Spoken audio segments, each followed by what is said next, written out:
মালিক তুমি জান্নাতে, তোমার পাশে আমায় একটি ঘর বানিয়ে দিও, একটি ঘর বানিয়ে দিও সে বিভীষিকাময় মহাদিনে, তোমার প্রতিবেশী করে নিও। আসসালামু আলাইকুম ওয়া রাহমাতুল্লাহি তাআলা ওয়া বারাকাতুহু। নাহমাদুহু ওয়া নুসাল্লি আলা রাসূলিহিল কারীম, আম্মা বা'দু, ফাআউযু বিল্লাহি মিনাশ শাইতানির রাজীম। বিসমিল্লাহির রাহমানির রাহিম। ওয়া ইযা সাআলাকা ইবাদি আন্নী ফাইন্নী করিব উজিবু দা'ওয়াতাদ দাঈ ইযা দাআন ফালইস্তাজিবু লি ওয়া লিয়ুমিনু বি লাআল্লাহুম ইয়ারশুদুন। সাদাকাল্লাহুল আযীম। রব্বি ইশরাহ লি সাদরি ওয়া ইয়াসসির লি আমরি ওয়াহলুল উকদাতাম মিন লিসানি ইয়াফকাহু কওলি। আল্লাহ তাআলার শুকরিয়া জ্ঞাপনের পাশাপাশি আমি অন্তরের অন্তঃস্থল থেকে ধন্যবাদ জানাতে চাই বিজনেস কমিউনিটি পাসার বেসার ক্লাংকে এরকম চমৎকার একটি গোছালো পরিবেশে একটি প্রোগ্রাম উপহার দেওয়ার জন্য। সম্মানিত সুধী, যে টপিকটিকে সামনে রেখে আমি কিছু কথা আপনাদের সামনে উপস্থাপন করব, সেই টপিকটি হচ্ছে আমরা কি করে আল্লাহ তাআলার প্রিয় ভাজন হতে পারি, আমরা কিভাবে আল্লাহ তাআলার নৈকট্য হাসিল করতে পারি, ইবাদতের মধ্য দিয়ে কিভাবে আমরা আল্লাহর আরো প্রিয় হয়ে উঠতে পারি, এই টপিকটা নিয়ে আমরা কিছু কথা শুনবো ইনশাআল্লাহ। তার আগে আপনারা বলুন যে আমরা সবাই আল্লাহ তাআলার প্রিয় হতে চাই কি চাই না? সবাই আল্লাহর প্রিয় হতে চান? সবাই আল্লাহ তাআলার নৈকট্যপ্রাপ্ত বান্দা হতে চান? আলহামদুলিল্লাহ, আমরা সবাই একমত যে আমরা আল্লাহ তাআলার প্রিয় হতে চাই, আমরা আল্লাহর আরো কাছে যেতে চাই। আমাদের বাংলাদেশে তো ক্লোজ আপ ওয়ান আমাদেরকে কাছে আসার গল্প শোনায়, কি বলেন? বিবাহ বহির্ভূত একটা ছেলে মেয়ে কিভাবে একে অপরের কাছে আসতে পারে, এই হারাম রিলেশনের গল্প শোনায়। কিন্তু কোরআন আমাদেরকে কি করে আমরা আল্লাহর কাছে যেতে পারবো ওই গল্প শোনাবে। আলহামদুলিল্লাহ পড়েন। তো আমরা সবাই একমত হলাম যে আমরা আল্লাহর কাছে যেতে চাই, কিন্তু কাছে যাব কি করে? তাকে তো আমরা দেখি না। আল্লাহকে দেখা যায়? দেখেছেন কেউ কখনো? আওয়াজ করে বলেন, আল্লাহকে দেখেছেন কেউ? তো যাকে দেখি না তাকে কাছে যাব কি করে? একজনকে চিনি, চিনলেই না তার কাছে যাওয়া যায়, কি বলেন? আল্লাহকে দেখা যায় না। আল্লাহ বলেন লা তুদরিকুহুল আবসার ওয়া হুয়া ইউদরিকুল আবসার ওয়া হুয়াল লতীফুল খবীর। পৃথিবীর কোনো চোখ আমাকে দেখে না, কিন্তু আমি সব চোখগুলোকে দেখি। তিনি দৃষ্টির আয়ত্তে নন, দৃষ্টি তার আয়ত্তে। তিনি দৃষ্টির আয়ত্তে নন, বরং দৃষ্টিগুলো তার আয়ত্তে। তাকে দেখা যায় না, কিন্তু আল্লাহ তাআলাকে দেখা না গেলেও তাকে অনুভব করা যায় কি যায় না? আল্লাহ তাআলা বলেন তোমার অনুভূতি দিয়ে তুমি বুঝবে যে আমি তোমার বড্ড কাছে। যে আয়াত দিয়ে আমি শুরু করেছি, আল্লাহ তাআলা বলছেন ওয়া ইযা সাআলাকা ইবাদি আন্নী ফাইন্নী করিব। নবী হে, আপনার উম্মতেরা যখন, আমার বান্দারা যখন আমার ব্যাপারে জিজ্ঞেস করে, আপনি বলুন ফাইন্নী করিব, আমি খুব কাছে। আল্লাহ কি দূরে না কাছে? সবাই বলুন, দূরে না কাছে? আল্লাহ বললেন আমার বান্দারা যখন জিজ্ঞেস করে আমার ব্যাপারে, আপনি বলুন আমি ফাইন্নী করিব, আমি কাছে। উজিবু দাওয়াতাদ দাঈ ইযা দাআন, কেউ যখন আমার কাছে দোয়া করে চায়, আমি তার ডাকে সাড়া দেই। তাহলে এই আয়াত থেকে বুঝলাম আল্লাহ তাআলা কাছে। এখানে তো আল্লাহ কেবল কাছে বলেছেন, আরেকটা আয়াতে আল্লাহ বলেছেন আমি সবচাইতে কাছে, আমার চাইতে কাছে তোমার কেউ হতে পারে না। ওয়া নাহনু আকরাবু ইলাইহি মিন হাবিলিল ওয়ারিদ। আমাদের এখানে গ্রীবাস্থ একটা ধমনী আছে, এই ধমনীটা কেটে দিলে মানুষ মরে যায়। আল্লাহ বলে তোমার এই ধমনীর সাহারক তোমার যত কাছে, আমি আল্লাহ তোমার তার চাইতেও বেশি কাছে। হাবলুল ওয়ারিদের তাফসিরে বেশিরভাগ এসেছে এখানকার সাহারক। কেউ কেউ বলেছেন হাবলুল ওয়ারিদ মানে আমাদের স্পাইনাল কর্ড, মানে আমাদের শির দ্বারা। এটার চেয়ে কাছে আর আমাদের কিছু হতে পারে না। আল্লাহ বলে তোমার শির দ্বারা তোমার যত কাছে, আমি আল্লাহ তোমার তার চাইতেও বেশি কাছে। তাহলে বুঝতে পারলাম যদিও আল্লাহ তাআলাকে দেখা যায় না, কিন্তু তাকে অনুভব করা যায়। আর তিনি বলেছেন তিনি কাছে, ডাকলেই তিনি ডাকে সাড়া দেন। আমরা চাইলেই তার কাছে যেতে পারি। তো আমরা কিভাবে আল্লাহর কাছে যাব, নৈকট্যপ্রাপ্ত বান্দা হব, এটা নিয়ে আমরা কিছু আলোকপাত করবো ইনশাআল্লাহ। আল্লাহ তাআলা পবিত্র কালামুল্লাহ মাজিদে আমাদেরকে জানিয়ে দিয়েছেন কিভাবে আমরা তার আরো কাছে যেতে পারি। এই ফর্মুলাটা কি? এই ইনস্ট্রাকশনটা, এই গাইডেন্সটা আল্লাহ তাআলা আমাদেরকে জানিয়ে দিয়েছেন। তিনি বলেছেন, কোরআনে আল্লাহ তাআলা বলেছেন, ওয়াসজুদ ওয়াকতারিব, যদি তোমরা আমার কাছে আসতে চাও তাহলে তোমরা সিজদায় লুটিয়ে পড়ো। তাহলে ফর্মুলা পেয়ে গেছি না? আল্লাহর কাছে যেতে হলে সিজদায় লুটিয়ে পড়তে হবে। আপনি সিজদায় চলে গেলেন তো আল্লাহর কাছে চলে গেলেন। আপনি যখন সিজদা দেন মনে হয় যে আপনি কার্পেটের উপর সিজদা দিয়েছেন, মনে হয় জায়নামাজে সিজদা দিয়েছেন, মনে হয় মসজিদের টাইলসে সিজদা দিয়েছেন, কিন্তু আসলে আপনার সিজদাটা আল্লাহর কুদরতি পায়ের উপরে গিয়ে পড়েছে। ওয়াসজুদ ওয়াকতারিব, আল্লাহ বললেন সিজদা দাও, সিজদায় লুটিয়ে পড়ো, আমার কাছে চলে আসো। এবং হাদিসে বিষ্ণু ইসলাম বলেছেন, আকরাবু মা ইয়াকুনুল আবদু মির রাব্বিহি ওয়া হুয়া সাজিদ ফাআকসিরু ফীহি দুআ। বান্দা যখন সিজদায় চলে যায় তখন বান্দা আল্লাহর সবচাইতে কাছে চলে যায়। ফাআকসিরু ফীহি দুআ, তাই ওই সময়টাতে তোমরা বেশি বেশি দোয়া করো, আল্লাহর কাছে চাও, কারণ এটা একটা মাহেন্দ্রক্ষণ। কি বলেন? সিজদায় যখন চলে গেলাম আল্লাহর সবচেয়ে কাছে চলে গেলাম, বিষ্ণু শিখালেন এই সুযোগটা কাজে লাগাও, তখন বেশি বেশি কি করো? দোয়া করো। দীর্ঘ সময় সিজদায় পড়ে থাকার জন্য বিষ্ণু ইসলাম আমাদেরকে উৎসাহিত করেছেন। দীর্ঘ সময় তিনি সিজদা দিতেন। বিষ্ণু ইসলামের সিজদাগুলোকে আমাদের সিজদার মতো ছিল ভাই? আম্মা জান আয়েশা রাদিয়াল্লাহু তাআলা আনহা বলেন, বিষ্ণু ইসলামের তাহাজ্জুদের নামাজের এক একটা সিজদা ছিল এরকম, কোরআনের 50টা আয়াত তেলাওয়াত করতে যত সময় লাগে বিষ্ণু ইসলামের এক একটা সিজদা ঠিক ততটা লম্বা ছিল। এত দীর্ঘ সময় বিষ্ণু ইসলাম সিজদায় পড়ে থাকতেন। তো বিষ্ণু বলেছেন, তুমি যখন সিজদায় পড়ো আল্লাহর সবচেয়ে কাছে চলে যাও, সো ওই টাইমটাতে দোয়া করো। কি দোয়া করব? বিষ্ণু ইসলাম সিজদায় পড়ে তাসবিহ পড়তেন, সুবহানা রাব্বিয়াল আ'লা, সুবহানা রাব্বিয়াল আ'লা। এর অর্থটা খুব সুন্দর। এর অর্থটা আপনারা জানেন? সুবহানা রাব্বিয়াল আ'লা মানে আমি আমার রবের পবিত্রতা ঘোষণা করছি, যিনি হচ্ছেন আল আ'লা, সর্বোচ্চ, সবচেয়ে বড়, তার চেয়ে বড় কেউ হতে পারে না। আরবিতে আল আ'লা শব্দের অর্থ হচ্ছে সবচেয়ে উঁচু, সবচেয়ে বড়, সর্বোচ্চ, এটাকে বলে আ'লা। আর আরবিতে সবচেয়ে খাটো, সবচেয়ে নিচু, সবচেয়ে নিম্নে, এটার আরবি হচ্ছে আল আসফাল। এটাকে কি বলে? আল আসফাল। আল্লাহ তাআলা কোরআনে বলেছেন, ইন্নাল মুনাফিকিনা ফিদ দারকিল আসফালি মিনান নার, মুনাফিকেরা জাহান্নামের একেবারে নিচে থাকবে, নিচে। তাহলে সবচেয়ে নিচু অবস্থানকে বলে আসফাল, আর সবচেয়ে উঁচু অবস্থানকে বলে আ'লা। আওয়াজ করে বলুন, সবচেয়ে উঁচু অবস্থানকে বলে? আমরা ওইটাই বলি আল্লাহকে, সুবহানা রাব্বিয়াল আ'লা, আমি আমার রবের পবিত্রতা ঘোষণা করছি, যিনি আ'লা, সর্বোচ্চ। আচ্ছা, একটু খেয়াল করে বলেন তো, তিনি যখন আ'লা তখন আমাদের অবস্থাটা কি?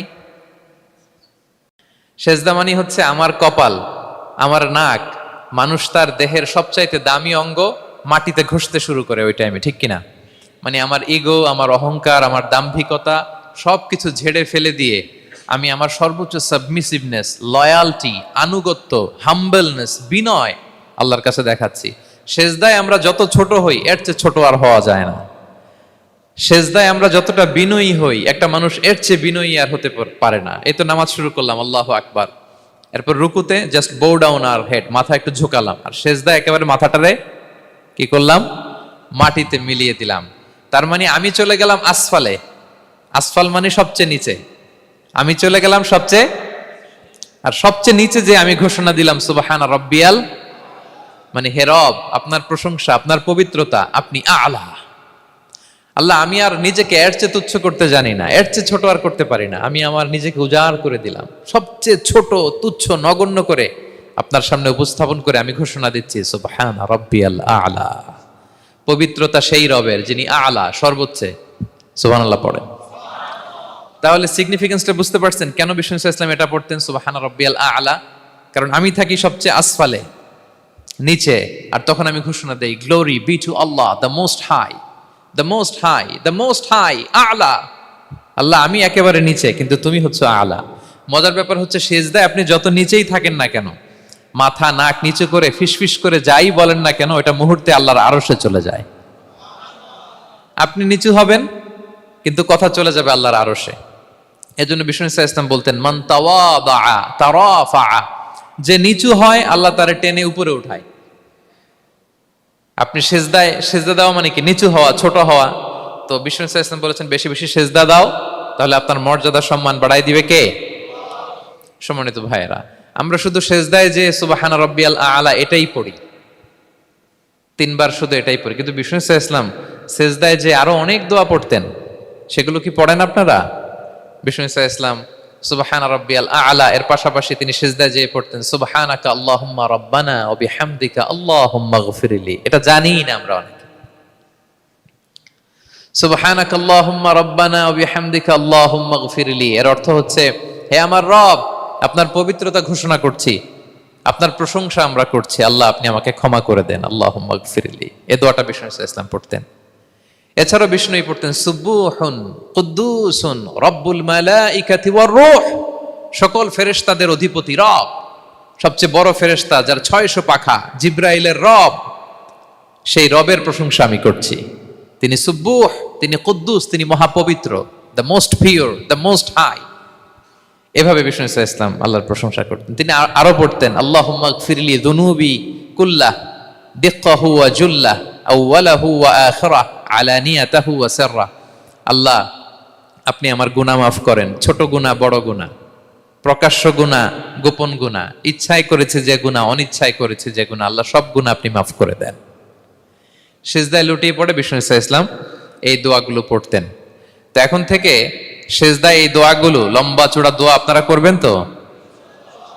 বান্দা যখন সিজদায় লুটিয়ে পড়ে আল্লাহর সবচেয়ে কাছে চলে যায়, এবং তোমরা বেশি বেশি দোয়া করো। আল্লাহ রাসূল সাল্লাল্লাহু আলাইহি ওয়াসাল্লামের একজন সাহাবী সহিহ মুসলিমে এসেছে, সাহাবীর নাম হচ্ছে রাবিআ। কি নাম? ওনার নাম হচ্ছে রাবিআ ইবনু কাব আল আসলামি রাদিয়াল্লাহু তাআলা আনহু। উনি বলেন কুনতু আবিতু ইনদা রাসূলিল্লাহ, একবার আমি রাত্রিবেলা রাসূল সাল্লাল্লাহু আলাইহি ওয়াসাল্লামের সাথে ছিলাম, কোনো এক কারণে রাসূলের সাথে রাত কাটিয়েছি। তো রাসূল সাল্লাল্লাহু আলাইহি ওয়াসাল্লাম যেহেতু তাহাজ্জুদের সালাত পড়েন, তো তিনি বলেন আমি মাঝরাতে উঠে একটা গামলা দিয়ে, পাত্র দিয়ে অজুর পানি নিয়ে আসছি বিশ্বনবীর জন্য, এনে দিলাম। বিশ্বনবী এত খুশি হলেন, আমাকে বললেন সাল, হে কাব তোমার কি লাগবে চাও। উনি বললেন আসআলুকা মুরাফাকাতাকা ফিল জান্নাহ। উনি বললেন ইয়া রাসূলুল্লাহ, আপনি যদি কিছু চাইতেই বলেন তাহলে আমি জান্নাতে আপনার সাথে থাকতে চাই। দেখেন কিভাবে ওনারা সুযোগ কাজে লাগাতেন। অজুর পানি নিয়ে আসছে, বিষ্ণুবী খুশি হয়ে গেলেন, বলেন তুমি কি চাও? বলে আসআলুকা মুরাফাকাতাকা ফিল জান্নাহ, বড়টাই চাইছে, ছোটখাটো জিনিস চাই নাই। যে নবী হে আমি জান্নাতে আপনার সাথী হতে চাই।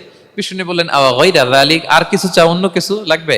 বলতেছে না, উরিদু যাক, শুধু এইটাই চাই। তখন বিষ্ণু সাল্লাল্লাহু আলাইহি ওয়াসাল্লাম বললেন আইন্নি আলা নাফসিকা বিকাসরাতি সুজুদ, এই মর্তবা যদি তুমি চাও তাহলে বেশি বেশি সেজদায় লুটিয়ে থাকো। আলাইকা বিকাসরাতি সুজুদ, বেশি বেশি সেজদা দিও। যদি সেজদায় পড়ে থাকতে পারো তাহলে জান্নাতে আমার সাথী হতে পারবা।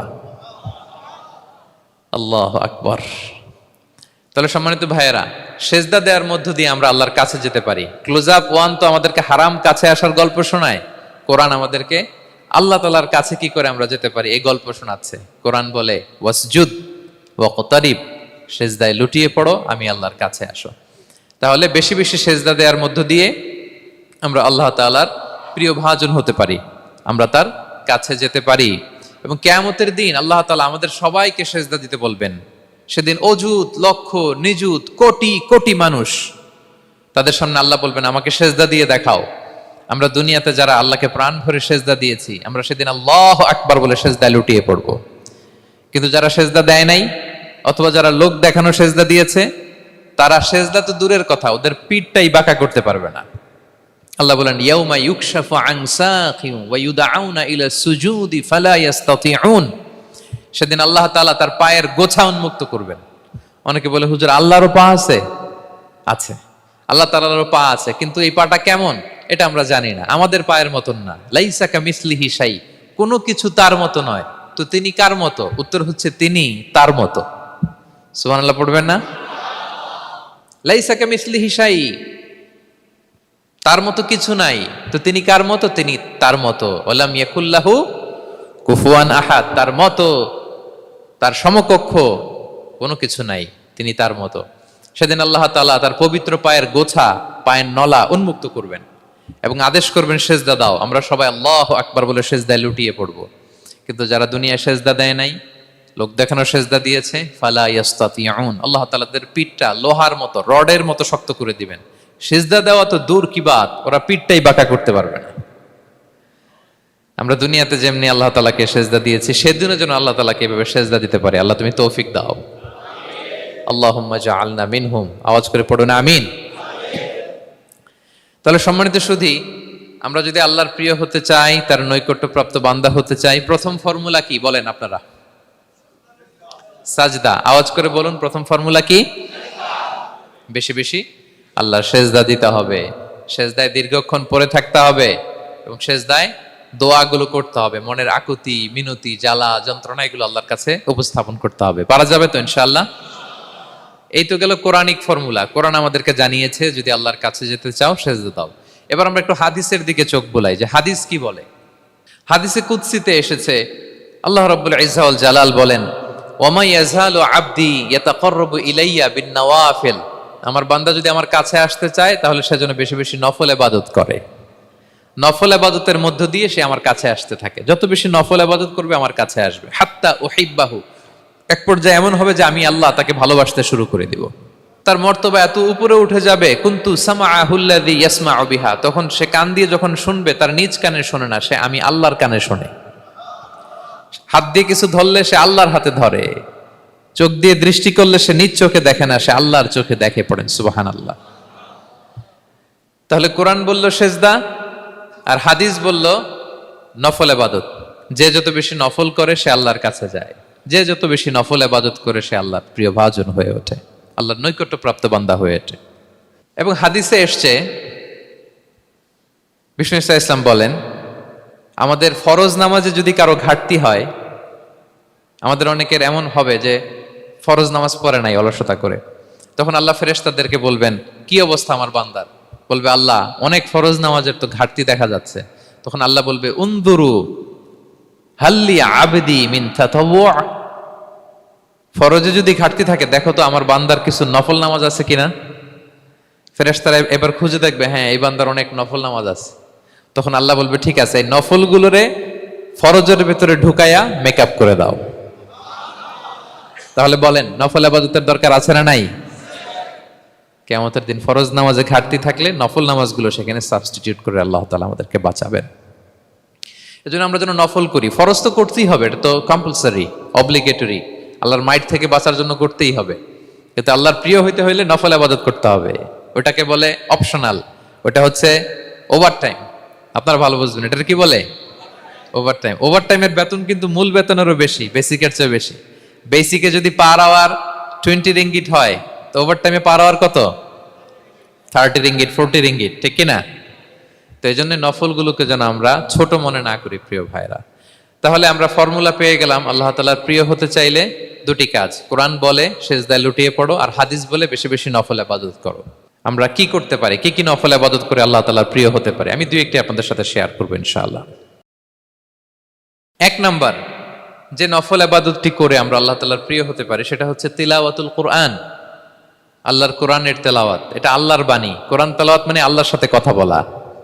ইনদামা তাতলুল কোরআন কাআন্নামা আনতা তুনাজি মা রাব্বিক, যখন আপনি কোরআন তেলাওয়াত করেন কাইন্ড অফ আপনি আল্লাহর সাথে মুনাজাত করেন, মানে একান্ত আলাপন করেন, আলাপচারিতা করেন। বিষ্ণু ইসলাম বলেছেন আফদলুল ইবাদাতি কিরাআতুল কোরআন, নফল ইবাদতের যত লিস্ট আছে এর মধ্যে সবচেয়ে শ্রেষ্ঠ হচ্ছে আল্লাহর কোরআন তেলাওয়াত করা। আপনারা প্রতিদিন কোরআন তেলাওয়াত করেন তো? করেন? আমাদের বাংলাদেশে একটা ট্র্যাডিশন হচ্ছে, মানে শুদ্ধভাবে পড়ার ধারধারি নেই, তাড়াহুড়ো করে কোরআন খতম দিতে চায়, খতম তুলতে চায়। 5 খতম, 7 খতম, 10 খতম। খতম তুলতে যায় কোরআন রে খতম করে ফেলে। খতম তুলতে যায় কোরআন রে কি করে ফেলে? খতম করে ফেলে। না, এইভাবে করা যাবে না, ধীরস্থির ভাবে পড়বেন। আনাস রাদিয়াল্লাহু তাআলা আনহু বলতেন, রুব্বা কারি লিল কোরআন ওয়াল কোরআনু ইয়ালআনহু, কোরআনের অনেক তেলাওয়াতকারী আছে যারা সওয়াবের পরিবর্তে কোরআনের লানত পায়, কোরআন এদেরকে লানত করে। এর কারণ তাড়াহুড়ো করে পড়ে, এর কারণ ধীরস্থির ভাবে পড়ে না। আল্লাহ তাআলা বলছেন ওয়ারাত্তিলিল কোরআনা তারতিলা, তোমরা তারতিলের সাথে কোরআন পড়ো, ধীরস্থির ভাবে, বিশুদ্ধ ভাবে, তাহসিনের সাথে, তাজবিদের সাথে পড়ো। তারতিল মানে কি? আনাস রাদিয়াল্লাহু তাআলা আনহু বলেন বিষ্ণু সাল্লাল্লাহু আলাইহি ওয়াসাল্লামের কিরাআতের ব্যাপারে যে রাসূলুল্লাহ সাল্লাল্লাহু আলাইহি ওয়াসাল্লাম ইয়ামুদ্দু বিহা সাওতাহু মাদ্দান, তিনি যখন কিরাআত পড়তেন টেনে টেনে পড়তেন, তাড়াহুড়ো করে পড়তেন না। কিভাবে পড়তেন? টেনে টেনে পড়তেন। আম্মাজান উম্মে সালামা রাদিয়াল্লাহু তাআলা আনহু বলেন, কানা ইউকাত্তিউ কিরাআতাহু আয়াতান আয়াতান, প্রতি আয়াত পড়ে থামতেন, তাড়াহুড়ো করতেন না। তাহলে বিষ্ণুনবী টেনে টেনে কোরআন পড়তেন, প্রতি আয়াত শেষে থামতেন, ধীরস্থির ভাবে। তাড়াহুড়ো করা যাবে, প্রতিটা আয়াত শেষে থামতে হবে। আলহামদুলিল্লাহি রাব্বিল আলামিন আর রহমানির রহিম মালিকি ইয়াউমিদ্দিন ইয়্যাকা না'বুদু ওয়া ইয়্যাকা নাস্তাঈন। টেনে টেনে বললাম, প্রতিটা আয়াত শেষেই থামলাম, ঠিক কি না? ঠিক এভাবে বিষ্ণু ইসা ইসলাম তেলাওয়াত করতেন। এবং তিনি বলতেন, জাইয়িনুল কুরআন বিআসওয়াতিকুম, তোমরা সুন্দর কণ্ঠে, সুললিত কণ্ঠে সুর করে কোরআন পড়ো, সুন্দর করে পড়ো। অনেকে বলে, হুজুর আমার গলায় তো কোনো সুর নাই, আমি কি করব? প্রত্যেকের গলায় কিছু না কিছু সুর আছে। বাথরুমের ভিতরে ঢুকলে বোঝা যায়, যখন কাপড় কাচতেছেন আর গান গাইতেছেন মনের অজান্তে, তখন সুর চলে আসে। কোরআন পড়ার সময় সুর বেরোয় না, না? যার যেরকম সুর ওইটাই আপনি সুন্দর করে পড়বেন। আরব শায়েখরা যেই কণ্ঠে কোরআন পড়তেন, ওই কণ্ঠে আপনি সুর করে তেলাওয়াত করবেন। এবং সহিহ বুখারীর বর্ণনা বিষ্ণু ইসলাম বলেছেন, লাইসা মিন্না মান লাম ইয়াতাগান্না বিল কোরআন, যে কোরআনকে গুনগুনিয়ে সুর করে পড়ে না, সে আমার উম্মত নয়। এবার বলেন, কোরআনকে সুর করে ধীরস্থির ভাবে টেনে টেনে থেমে থেমে পড়ার দরকার আছে না নাই? এভাবে পড়বেন তো সবাই? তারতিলের সাথে কোরআন পড়তে হবে। বাসায়, গাড়িতে কোরআনের তেলাওয়াত ছেড়ে দিয়ে রাখবেন। ওয়া ইযা কুরিআল কুরআনু ফাসতামিউ লাহু ওয়া আনসিতু লাআল্লাকুম তুরহামুন, যখন কোরআনের তেলাওয়াত হয় চুপ থাকো, মনোযোগ দিয়ে শোনো, আল্লাহর রহমতের বারিধারা তোমার উপর নাজিল হতে থাকবে। বাসায় কোরআন ছেড়ে দিয়ে রাখবেন। বাসায় কি ছেড়ে দিয়ে রাখেন বলেন? হিন্দি গান, বাংলা গান, কি ছেড়ে দিয়ে রাখেন? লাউড স্পিকারে কোরআন ছেড়ে দিয়ে রাখবেন। গাড়ি চালাচ্ছেন, কোরআন ছেড়ে দিয়ে রাখবেন, রহমতের বারিধারা নাজিল হবে। আর তেলাওয়াত করার সময় তারতিলের সাথে, নাকি খতম উঠাইতে যায় কোরআনের খতম করে দিবেন? হ্যাঁ, না, ধীরস্থির ভাবে পড়তে হবে। তাড়াহুড়ো করে পড়লে, আমরা শুনলাম আজকে কোরআন লানত দেয়, কি দেয় ভাই? এমনটা যেন না হয়। তাহলে নফল ইবাদতের লিস্টে আমরা প্রথমেই রাখবো কোরআন তেলাওয়াত। শাহরু রমাদান আল্লাযী উনজিলা ফীহিল কুরআন, এই মাসে কোরআন নাজিল হয়েছে। কোরআন নাজিলের মাসে আমরা যেন বেশি বেশি কোরআন তেলাওয়াত করি। প্রতিটা অক্ষরে 10টা নেকি। পৃথিবীর এমন কোন কিতাব নাই, এমন কি হাদিসের কিতাবও না, বিষ্ণুনবীর হাদিস পড়লেও এটা নাই, শুধু কোরআন, শুধু আল্লাহর বাণী, এক অক্ষরে 10 নেকি। বিষ্ণু ইসলাম বলেন সূরা বাকারার শুরুতে যে আলিফ লাম মিমের মধ্যে এই 3টা অক্ষর বললে যে 10টা নেকি হবে এমন না, বল আলিফু হারফুন ওয়া লামু হারফুন ওয়া মিমুন হারফুন। আলিফ বললে 10 নেকি, মিম বললে 10 নেকি, লাম বললে 10 নেকি, আলিফ লাম মিম বললে 10টা সওয়াব হয়ে যাবে। এই বরকতের কিতাবকে আমরা মসজিদের সেলফে রেখে দিছি, মাকড়সার বাসা, ধুলা বালি পড়ে আছে, এটা পড়ার সময় আমাদের হয় না। আমরা যেন কোরআন তেলাওয়াত করি প্রতিদিন। ফজরের পরে কোরআন তেলাওয়াত করতে হবে। ফজরের পরের মুমিনের ওয়াজিফা বা রুটিন হবে রিসাইটেশন অফ দ্য হোলি কোরআন। আপনারা পড়েন তো ফজরের পরে? হ্যাঁ, একজন বলছে ইনশাআল্লাহ, বাকিরা নাউজুবিল্লাহ। বাকিরা কি? সবাই একসাথে পড়ুন ইনশাআল্লাহ। তাহলে নফল ইবাদতের 1 নম্বর লিস্ট হচ্ছে কোরআন তেলাওয়াত করা। আমরা বেশি বেশি যেন কোরআন তেলাওয়াত করি। আল্লাহ তাআলার প্রিয় হওয়ার যে পদ্ধতি, নফল ইবাদতের মধ্য দিয়ে আল্লাহ তাআলার প্রিয় ভাজন হওয়া যায়। এর 2 নম্বর তালিকা হচ্ছে আত-তাহাজ্জুদ বা কিয়ামুল লাইল, রাতের সালাত। কিসের সালাত? 2 রাকাত করে মাঝরাতে যে সালাতটা বিষ্ণু ইসলাম পড়তেন, এটাকে বলে কিয়ামুল লাইল বা তাহাজ্জুদ। এক সাহাবী বললেন, ইয়া রাসূলুল্লাহ, আইয়ুস সালাতি আফদালু বা'দাল মাকতুবা, ফরজ নামাজের পরে কোন নামাজ সেরা? বিষ্ণু বললেন, আস-সালাতু ফি জাওফিল লাইল, মাঝরাতে যেই নামাজটা পড়ো তাহাজ্জুদ, এটা সবচেয়ে সেরা। ফরজ সালাতের পরে সবচাইতে শ্রেষ্ঠ সালাত হচ্ছে তাহাজ্জুদের সালাত। আল্লাহ তাআলা বলেন, ওয়া মিনাল লাইলি ফাতাহাজ্জাদ বিহি নাফিলাতাল লাকা আসা আইয়াবআসাকা রাব্বুকা মাকামান মাহমুদা। নবী হে, রাতের কিছু অংশে আপনি তাহাজ্জুদের সালাত পড়ুন, এটা আপনার জন্য অতিরিক্ত একটা ফরজ। এটা বিষ্ণু ইসলামের জন্য ফরজ ছিল, অতিরিক্ত ফরজ, নাফিলাতান লাক। এবং আসা আইয়াবআসাকা রাব্বুকা মাকামান মাহমুদা, আশা করা যায় এর কারণে আল্লাহ তাআলা আপনাকে মাকামে মাহমুদে উত্তীর্ণ করবেন। মাকামে মাহমুদ হচ্ছে এমন একটা স্পেশাল জায়গা, একটা মাকাম যেই জায়গায় দাঁড়িয়ে বিষ্ণু ইসলাম আমাদের জন্য সুপারিশ করবেন। মাকামে মাহমুদে দাঁড়িয়ে বিষ্ণু ইসলাম আমাদের জন্য সুপারিশ করবেন। তাই আমরাও যারা তাহাজ্জুদের সালাত আদায় করবো, আমাদেরকে এরকম মাকামে মাহমুদ মানে সুউচ্চ মর্যাদার আসনে আল্লাহ তাআলা নিয়ে যাবেন। যারাই তাহাজ্জুদ পড়ে তাদের মর্যাদা বাড়িয়ে দেয় কে? এই নামাজটাকে আল্লাহ এত পছন্দ করেন কেন? এর কারণ, এটা এমন সময় পড়া হয় যে সময় দুনিয়ার সবাই ঘুমায়। দুনিয়ার সবাই কি করে? নিঝুম নিস্তব্ধ রাত, আপনি উঠে অজু করে নামাজ পড়তেছেন, তখন আপনি ঘুমান না, আপনি তখন আল্লাহর রঙে রঙিন হতে চান, কারণ আল্লাহও ঘুমায় না। সুবহানাল্লাহ পড়েন। আল্লাহ বলে, লা তাখুযুহু সিনাতু ওয়ালা নাওম, never the sleep not the slumber overtakes me. আমি আল্লাহর ঘুম তো আসে না, ঘুমের আগে যে তন্দ্রা আসে ওইটাও আসে না। আরবিতে স্বাভাবিক ঘুমকে বলে নাওম। আওয়াজ করে বলেন তো, ঘুমের আরবি কি? নাওম। আর ঘুমের আগে যে একটা ডোজি ডোজি ভাব আসে, ঝিমুনি আসে, এটাকে বলে সিনা। এটার কি বলে? আল্লাহ বলে, লা তাখুযুহু সিনাতু ওয়ালা নাওম, আমি আল্লাহর ঘুম নাই, ঘুমের আগে যে তন্দ্রা আসে ওইটাও নাই। তা আপনি ওই টাইমে আল্লাহর রঙে রঙিন হতে চান, আল্লাহ ঘুমায় না, তো আপনিও ঘুমান না। ঘুমের আর একটা গভীর নাম আছে, ওটার নাম হচ্ছে হুজুদ। আওয়াজ করে বলেন তো, ওটার নাম?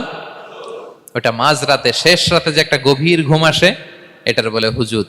দেখবেন যে শেষ রাতে একটা এমন মজার ঘুম আসে, কম্বলটা টেনে টেনে এসিটা ছেড়ে দিয়ে আরেকটু ঘুমাইতে মনে চায়, আরেকটু আরেকটু আরেকটু ঘুমাই, এরকম একটা ঘুম আছে না? আরামের ঘুম।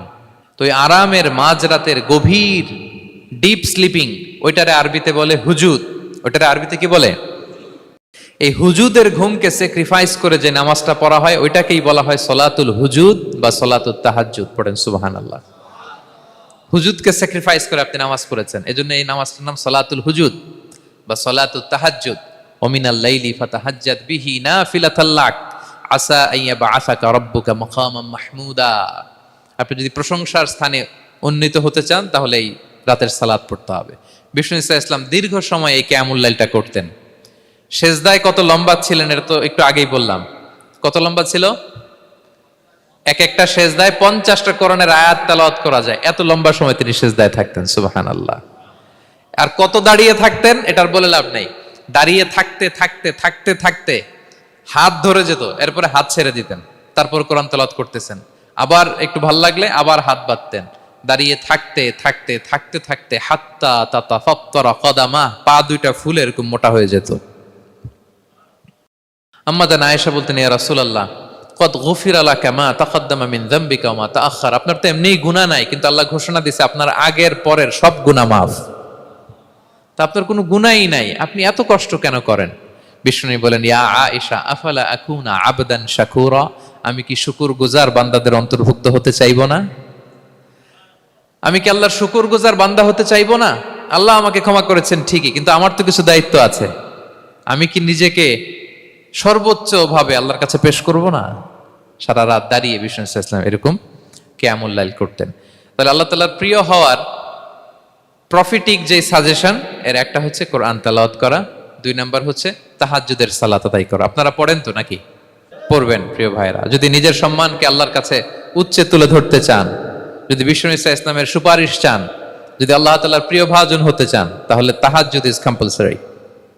কি পারা যাবে তো? ইনশাআল্লাহ, ইনশাআল্লাহ বিইذنিল্লাহ। আল্লাহ তাআলার প্রিয় হওয়ার 3 নাম্বার মাধ্যম হচ্ছে বেশি বেশি আল্লাহ তাআলার কাছে চাওয়া, মানে আদ-দুআ, দোয়া করা। কি করা? বিষ্ণু ইসলাম বলেন, আদ-দুআউ মুখুল ইবাদা, দোয়া হচ্ছে ইবাদতের নির্যাস। দোয়া কি? ইবাদতের নির্যাস। এবং আল্লাহর কাছে চাইলে আল্লাহ খুশি হয়, না চাইলে আল্লাহ বেজার হয়। ইন্টারেস্টিং না ব্যাপারটা? আর দুনিয়াতে বারবার চাইলে খুশি হন আপনি? একটা বিষয় নিয়ে একজনের কাছে গেলাম, ভাই একটু বিপদে পড়ছি, একটু হেল্প করেন, করলো। এরপরের সপ্তাহে আবার গেলাম, ভাই আমার তো একটু সমস্যা, টাকা পয়সার, একটু হেল্প করেন। মুখ লজ্জায় ধরেন, আবারও করলো। এরপরের সপ্তাহে আবার গেলাম, ভাই বিপদে পড়ছি, একটু হেল্প করেন। এবার কেমন লাগবে বলেন তো? আচ্ছা গেল। এরপরের সপ্তাহে আবার, এবার কি করবে? দৌড়ানি দিবে লাঠি লয়া। ঠিক কিনা বলেন? তুমি মামুর বাড়ির আবদার পাইছো না, প্রতি সপ্তাহে সপ্তাহে বিপদে পড়ছি। তার মানে এই দুনিয়ার হাইসিয়াত হচ্ছে বারবার কারো কাছে কোনো ইস্যু নিয়ে যাওয়া যায় না, বারবার কোনো ব্যাপার নিয়ে কারো কাছে চাওয়া যায় না। চাইলে সে রাগ করে, অখুশি হয়, কিন্তু আল্লাহর কাছে এটা বিপরীত। বিষ্ণু বলেন, ইন্নাহু মান লাম ইয়াসআলিল্লাহা ইয়াগদাব আলাইহি, যে আল্লাহর কাছে বারবার বারবার চায় না, আল্লাহ তার উপর রাগান্বিত হয়ে যায়। আর বারবার বারবার বারবার তার কাছে চাইলে আল্লাহ তাআলা তার প্রতি খুশি হয়ে যায়। এজন্য আল্লাহ তাআলার কাছে চাইতে হবে প্রিয় ভাইয়েরা, চাইতে হবে, বিনয়ের সাথে চাইতে হবে, চোখের পানি ছেড়ে চাইতে হবে, একাগ্র চিত্তে চাইতে হবে, চাওয়ার মতো চাইতে হবে। চাওয়ার মতো চাইলে আল্লাহ দেয়। যারা চাইতে পারে আল্লাহর কাছে, তারা আল্লাহর কাছ থেকে নিয়ে ছাড়ে। দেখবেন যেই বাচ্চা কাঁদে বেশি, ওই বাচ্চাকে মা দুধ খাওয়ায় বেশি, ঠিক কিনা? আর যেটা কাঁদে টাদে না, ওইটা টেক কেয়ারও কম। যেই ফ্যামিলিতে অনেক বাচ্চা কাচ্চা, দেখবেন যেটা কাঁদে বেশি, ওইটা টেক কেয়ারও বেশি। তো আপনি যত চাইবেন আল্লাহ তাআলা তত খুশি হয় আপনার প্রতি। কিভাবে চাবো? একাগ্র চিত্তে চাইতে হবে। আমরা অনেক সময় দোয়াও করি, আবার আরেক দিকে তাকায় আছি। এই যে দোয়া করতেছি, দেখেন, আল্লাহুম্মা আমিন, রব্বানা আতিনা ফিদ দুনিয়া হাসানা ওয়া ফিল আখিরাতি হাসানা। দোয়াও করতেছে, ইন্টেরিয়র ডিজাইনও দেখতেছে। এটা দোয়া হইছে? কথা বলেন না কেন, দোয়া হইছে? আবার দোয়াও করতেছে, দোকানের হিসাবও মিলাইতেছে, রব্বানা আতিনা ফিদ দুনিয়া। দোয়াও চলতেছে আর দোকানের হিসাব কিতাব যা আছে, এরকম দোয়াও আছে না নাই? এটার একটা আমি নাম দিছি, এটারে আমি বলি রোবোটিক দোয়া। মানে রোবট, আপনি একটা সিস্টেম অন করে দিবেন, ওটা করতেছে, এটার কোনো প্রাণ নাই, ওটার মধ্যে কোনো অনুভূতি নাই, কোনো রিয়েলাইজেশন নাই। এই অনুভূতিহীন দোয়া আল্লাহ কবুল করেন না, আল্লাহ কবুল করেন না। আপনার দোয়ায় প্রাণ থাকতে হবে, এখানে আপনার ধ্যান থাকতে হবে, মন থাকতে হবে, আপনার আকুতি থাকতে হবে, চাওয়ার মতো আল্লাহর কাছে চাইতে হবে। কিভাবে চাবেন? বিনয়ের সাথে চাবেন, আর ইয়াকিন রাখবেন আমার দোয়া আল্লাহ কবুল করবেই। উদুল্লাহ ওয়া আনতুম মুকিনুনা বিল ইজাবা, এমন ভাবে আল্লাহর কাছে চাও যে তুমি নিশ্চিত আমার দোয়া আল্লাহ কবুল করবেনই। আপনি নিশ্চিত হইলে আপনার দোয়া কবুল হয়ে যাবে। নিজেকে ছোট করে চাইবেন।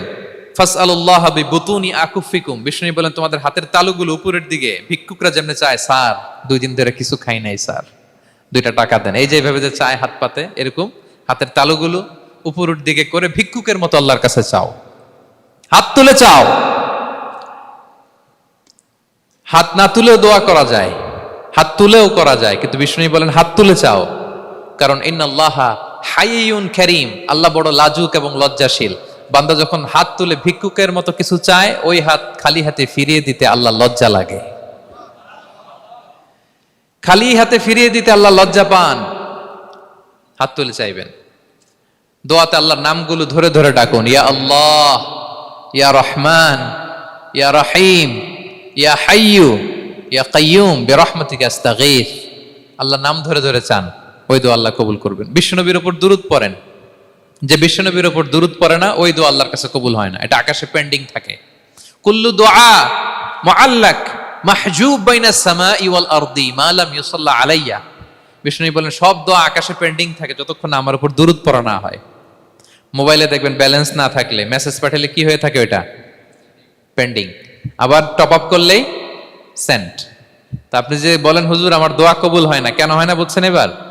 হ্যাঁ, নবীর উপর দুরূদ পড়েন নাই তো। আল্লাহুম্মা সাল্লি ওয়া সাল্লিম ওয়া বারিক আলাই। শুরু করবেন বিষ্ণু নবীর উপর দুরূদ দিয়ে, মাঝেও পড়বেন, শেষেও পড়বেন, আগেও পড়বেন, পরেও পড়বেন। আপনার দোয়া কবুল করবে কে? একাগ্র চিত্তে চাইতে হবে আল্লাহ তাআলার কাছে। ইফতারির আগে দোয়া কবুল হয়, দোয়া করবেন। বৃষ্টি যখন পড়ে দোয়া কবুল হয়, দোয়া করবেন। আর দুআউ মুস্তাজাবা বাইনাল আযানি ওয়াল ইকামা, আযান ইকামতের মাঝখানে দোয়া করলে দোয়া কবুল হয়। আম্মা আব্বা দোয়া করলে দোয়া কবুল হয়। হজ থেকে যে রিসেন্ট ফিরে আসছে তার কাছে যে দোয়া চাবেন, দোয়া করলে দোয়া কবুল হয়। খাতমুল কোরআনের পরে দোয়া করলে ওই দোয়া কবুল হয়। মাজলুম দোয়া করলে ওই দোয়া আল্লাহ ফেরায় না। আমরা যেন বেশি বেশি দোয়া করি। সেজদা দিব, কোরআন বলল আর হাদিস বলল, তেলাওয়াত করতে হবে আল্লাহর কাছে যেতে চাইলে, তাহাজ্জুদ পড়তে হবে আল্লাহর প্রিয় হতে চাইলে, বেশি বেশি দোয়া করতে হবে আল্লাহর নৈকট্যপ্রাপ্ত বান্দা হতে চাইলে। আর কি করব? বেশি বেশি জিকির করতে হবে আল্লাহর। সুবহানাল্লাহ, আলহামদুলিল্লাহ, লা ইলাহা ইল্লাল্লাহ, আল্লাহু আকবার, এগুলো পড়বেন। আস্তাগফিরুল্লাহ বেশি বেশি পড়বেন। নামাজ শেষে 33 বার সুবহানাল্লাহ, 33 বার আলহামদুলিল্লাহ, 33 বার আল্লাহু আকবার। এরপর 3 33 99 100তম মিলাবেন এইভাবে, লা ইলাহা ইল্লাল্লাহু ওয়াহদাহু লা শারীকা লাহু লাহুল মুলকু ওয়া লাহুল হামদু ওয়া আলা কুল্লি শাইইন কাদির। পড়েন, আপনারা পড়েন, সবাই পড়েন।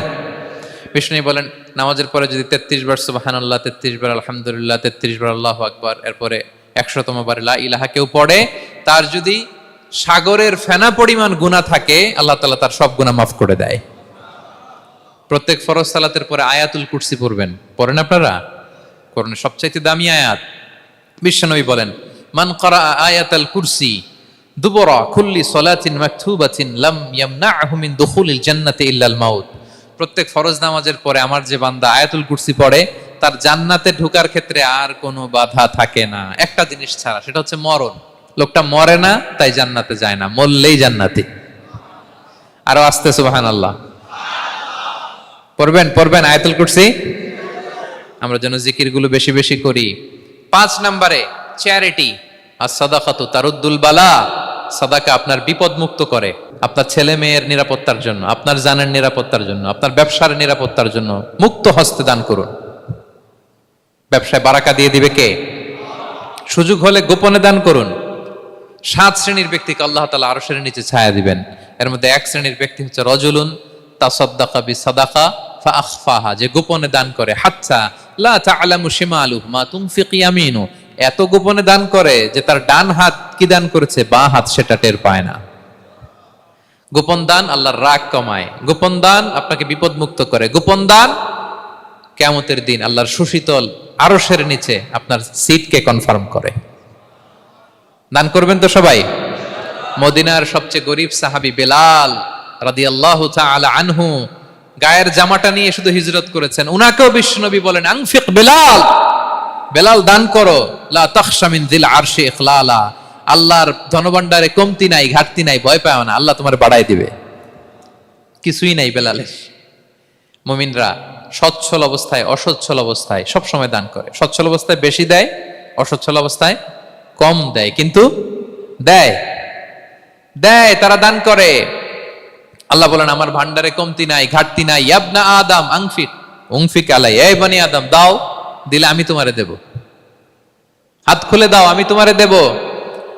লাউ আন্না আউওয়ালাকুম ওয়া আখিরাকুম ওয়া ইনসাকুম ওয়া জিন্নাকুম কামু আলা সাঈদিন ওয়াহিদ, পৃথিবীর সব মানুষগুলো যদি এক মরুভূমির মাঝখানে দাঁড়িয়ে আমি আল্লাহর কাছে চাইতে থাকে, আমি আল্লাহ যদি তাদের যার যা চাওয়া আছে সবও দিয়ে দেই, আমি আল্লাহর ধনভাণ্ডারের 1 ইঞ্চিও কমবে না। তবে হ্যাঁ, কমতে পারে। কতটুকু কমতে পারে? হাদিসে বিষ্ণু ইসলাম বললেন, সুই দিয়ে যদি সাগরের পানি একটু কমানো যায়। কথা বোঝেন? সুই আছে না, সুই, নিডেল, চিনেন তো সুই দিয়ে ধরেন আপনি সাগরের পানি একটু এরকম করলে সুইয়ের মধ্যে একটু সাগরের পানি লেগে চলে আসবে না? সাগরের পানি থেকে একটু কমলো তো, এতটুকু কমবে। বিষ্ণু বললেন, সুই দিয়ে সাগরের পানি থেকে যদি পানি নিয়ে আসো, যতটুকু কমাতে পারলা, পৃথিবীর সব মানুষ চাইতে হয়রান হয়ে সবও যদি আল্লাহ থেকে নিয়ে নাও, কমলে এতটুকু কমতে পারে। ওই আল্লাহর গোলাম দিতে চায় না, ধরে রাখে, খালি এমনি ধরে রাখে। আপনি হাতে যেটা আছে ওটা না দিলে তো বড়টা ধরতে পারবেন না। এটা 2 কেজি, এটা দিলেই না 5 কেজিটা ধরবেন। 5 কেজিটা দিয়ে দিলেন, তাহলে ধরবেন 10 কেজি। বুঝতে পারছেন? দিতে হবে প্রিয় ভাইরা, হাত খুলে দান করুন। এখানে তো সব বিজনেস ম্যাগনেট, বাংলাদেশের সব বড় বড় ব্যবসায়ীরা আপনারা এখানে, হাত খুলে দান করুন। এ তো আম, অন্যকে খাবার খাওয়ানো অনেক বড় সওয়াবের কাজ। এর মধ্যে দিয়ে আল্লাহ তাআলার নৈকট্যপ্রাপ্ত বান্দা হওয়া যায়। কিয়ামতের দিন আল্লাহ তাআলা বলবেন, হে বনি আদম, আমি অসুস্থ ছিলাম, আমার তো সেবা করলা না। আমি ক্ষুধার্ত ছিলাম, আমি আল্লাহর তো তুমি খাওয়াইলা না। মানুষ বলবে, ইয়া রাব্বাল আলামিন, আপনি তো আরশের মালিক, রাজাধিরাজ, আপনারে কিভাবে সেবা করি, আপনারে কিভাবে খাওয়াবো? আল্লাহ বলেন, ওই যে গরিব, ভুখা, নাঙ্গা, অভুক্ত আমার বান্দা তোমার কাছে খাবার চেয়েছিল, তুমি খাবার দাও নাই। ওই দিন তারে খাবার যদি দিতা, তাহলে আমি আল্লাহকে খাওয়ানো হতো। তাকে জামা দিলে আমি আল্লাহকে জামা দেওয়া হতো। তার চিকিৎসার ব্যবস্থা করে দিলে আমি আল্লাহর সেবা করা হতো। সুবহানাল্লাহ। ইফতার শেয়ারিং অনেক বড় সওয়াবের কাজ, মানুষকে খাওয়ানো অনেক বড় সওয়াবের কাজ। এগুলো যেন আমরা করি। আর যে ইবাদতগুলোর কথা বললাম, যেগুলোতে আল্লাহ তাআলার প্রিয় ভাজন হওয়া যায়, এগুলো আজকে আলোচনা শুই না, আজকে সারা রাত একেবারে ফাটায় ফেলছে ইবাদত করে, কালকে আর খবর নাই, এরকম আছে না? নাই না। আহাব্বুল আ'মালি ইলাল্লাহি আদওয়ামুহা ওয়া ইন কাল্লা, আল্লাহর কাছে সবচাইতে প্রিয় আমল হচ্ছে ওইটা যেটা বান্দা রেগুলার, ডেইলি বেসিসে করে, রেগুলার করে, যদিও পরিমাণে কম, কিন্তু নিয়মিত করে, এটা আল্লাহর কাছে বেশি প্রিয়। তাই যে সমস্ত নফল ইবাদতগুলোর মধ্য দিয়ে আমরা আল্লাহ তাআলার প্রিয় হব, আমরা যেন এগুলো রেগুলার করি, ইনশাআল্লাহ বলেন সবাই। আমরা যেন বেশি বেশি সেজদায় লুটিয়ে থাকি, আমরা যেন লম্বা সেজদা দেই, সেজদায় যেন আল্লাহর কাছে আমরা চাই, দোয়া করি। আমরা যেন বেশি বেশি আল্লাহর কোরআনকে তেলাওয়াত করি, আমরা যেন তাহাজ্জুদের সালাত পড়ি, আমরা যেন কায় মনোবাক্যে চোখের পানি বিসর্জন দিয়ে আল্লাহর কাছে দোয়া করি, আমরা যেন জিকির দিয়ে আমাদের জিহ্বাটাকে আল্লাহর জিকিরে যেন সবসময় সিক্ত রাখি, আমরা যেন হাত খুলে দান করি, আমরা যেন ইফতার শেয়ার করি, আমরা যেন সাদাকা করি। তাহলে আমরা আল্লাহ তাআলার প্রিয় হতে পারবো। কাছে আসার যে গল্প কোরআন শুনিয়েছে, আল্লাহ তাআলার কাছে আমরা আসতে পারবো, তার নৈকট্যপ্রাপ্ত বান্দাদের অন্তর্ভুক্ত আমরা হতে পারবো। আল্লাহ তাআলা আমাদের সবাইকে তার প্রিয় ভাজন বান্দাদের তালিকায় অন্তর্ভুক্ত